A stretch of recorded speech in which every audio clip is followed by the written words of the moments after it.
ये भीड़ देख के आपको पता लग ही गया होगा कि ये बात प्रदर्शन की होने वाली है या फिर किसी रैली से रिलेटेड। तो जी हाँ, आप सही समझ रहे हैं। महाराष्ट्र में आदिवासी विरोध प्रदर्शन क्यों हो रहे हैं, आइए जानते हैं। महाराष्ट्र में हजारों आदिवासी और किसान सड़कों पर उतरकर विरोध प्रदर्शन कर रहे हैं। ये लोग मुख्य रूप से जमीन, वन अधिकार और सरकारी योजनाओं के लाभ की मांग कर रहे हैं। प्रदर्शनकारियों का कहना है कि उन्हें कानून के तहत मिलने वाले अधिकार पूरी तरह लागू नहीं किए जा रहे हैं। और खबर की पृष्ठभूमि देखें तो आदिवासी लंबे समय से जंगल और जमीन पर निर्भर रहते आए हैं।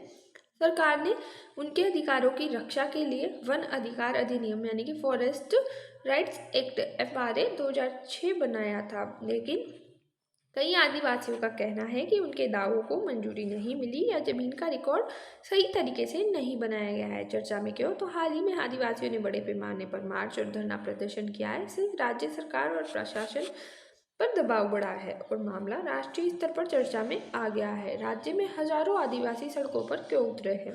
जमीन पर अधिकार और रिकॉर्ड नहीं बनने से जंगल की जमीन पर खेती को कानूनी मान्यता दिलाने के लिए, सरकारी योजनाओं और सुविधाओं का लाभ पाने के लिए और कुछ क्षेत्रों में विकास परियोजनाओं से जमीन छीनने का डर है। उनकी मांगे क्या है, तो वन अधिकार अधिनियम का सही तरीके से लागू होना, अस्वीकृत किए गए जमीन दावों को की दोबारा जांच करना, जमीन के कागज बनाना, जंगल में खेती करने वालों को MSP और सरकारी सहायता दिलवाना, पानी, सड़क, शिक्षा और स्वास्थ्य जैसे बुनियादी सुविधाएं उन्हें मिलनी चाहिए। उसके बाद विरोध प्रदर्शन के पीछे क्या कारण है, तो FRA लागू करने में देरी होना, 2026 का जो एक्ट 6 का जो एक्ट था, जमीन पर का कानूनी अधिकार नहीं मिलना और विकास परियोजना जैसे कि बंदरगाह या सड़क से विस्थापन का डर, सरकारी योजनाओं का लाभ न मिलना। उसी के साथ वन अधिकार अधिनियम के कार्यान्वयन को लेकर क्या चिंता है, तो कई आदिवासियों के दावे लंबित पड़े हुए हैं पेंडिंग पे। जिनके दावे मंजूर हुए हैं उनका रिकॉर्ड सरकारी दस्तावेज में दर्ज नहीं हुआ, इससे उन्हें योजनाओं और आर्थिक सहायता से वंचित रहना पड़ता है।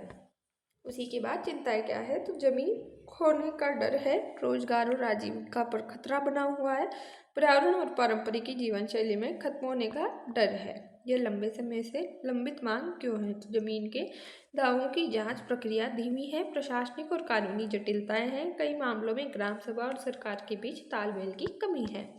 सरकार का क्या कहना है, सरकार ने कई मांगों पर विचार करने और जांच करने का आश्वासन दिया है। FRA दावों की समीक्षा और समस्याओं को तय समय में हल करने का वादा किया गया है। पानी और सिंचाई से जुड़ी सुविधाओं को बढ़ाने की बात भी कही गई है। भारतीय संविधान क्या कहता है, तो इंडियन कॉन्स्टिट्यूशन आदिवासियों को विशेष संरक्षण देता है। अनुच्छेद 21 जीवन जीने का और आजीविका का अधिकार है। अनुसूचित जनजातियों के सामाजिक आर्थिक विकास और अधिकारों की रक्षा का प्रावधान भी इसमें किया गया है। ग्राम सभा और स्थानीय समुदायों को संसाधनों पर अधिकार देने की व्यवस्था जो पैसा है वो आदि ऐसी व्यवस्थाएं हैं। उसके बाद जैसे कि मुख्य प्रभाव क्या है, तो आदिवासियों के अधिकारों पर राष्ट्रीय बहस तेज हो सकती है और सरकार पर कानून लागू करने का दबाव बढ़ेगा। विकास और पर्यावरण के बीच संतुलन पर सवाल उठेंगे।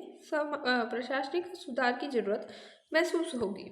साथ ही साथ कंक्लूजन क्या है, तो महाराष्ट्र का ये आंदोलन केवल जमीनी या जंगल का मुद्दा नहीं है, बल्कि आदिवासियों के जीवन, अधिकार और अस्तित्व से जुड़ा है। यदि सरकार FRA और अन्य योजनाओं को सही तरीके से लागू करती है तो समस्या कम हो सकती है। विकास के साथ साथ स्थानीय लोगों के अधिकारों की रक्षा करना जरूरी है। जय हिंद, जय भारत। Thanks for watch.